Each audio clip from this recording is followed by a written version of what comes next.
This section is on the signs and the symptoms of Duchenne Muscular Dystrophy.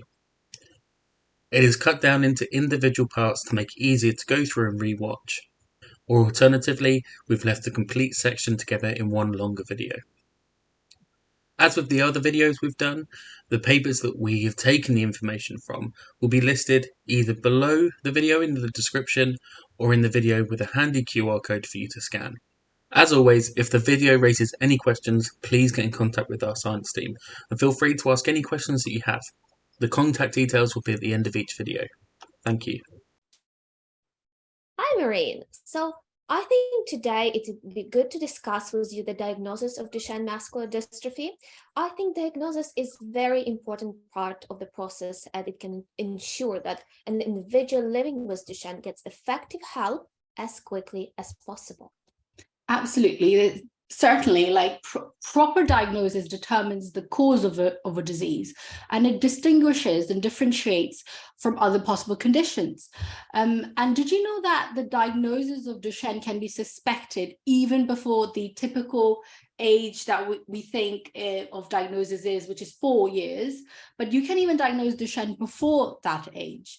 And you could, unless you know of a previous family history where you know someone in the family has Duchenne muscular dystrophy, then you can diagnose the condition prenatally. Otherwise, the average age is around 4 years. And the one of the main sort of hallmarks are sort of delays in developmental milestones like walking or language development that can raise suspicion for parents initially around about that age.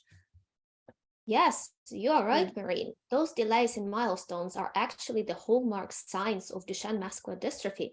Even without a family history of the condition, suspicion should be still considered.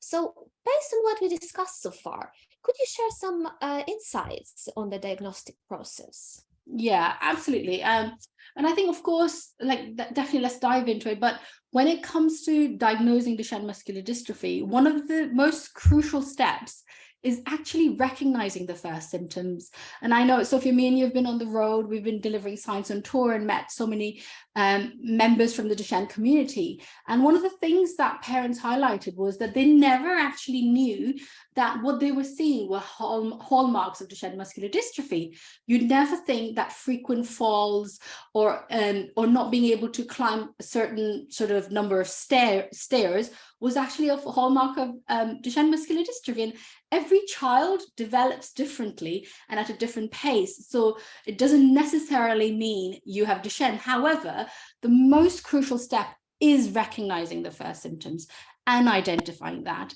And I think Duchenne should be suspected in young children between the age of 2 to 4 years old. And it normally starts off, one of the first sort of alarming signs would be a delayed motor milestone or muscle weakness. Some kids, struggle to jump or climb stairs or go from a resting position to a standing position. And this could be like struggling with running as well. But one of the other main signs, which again is quite hard to distinguish, is also hypertrophic calves, which is that the calves muscles are a bit enlarged.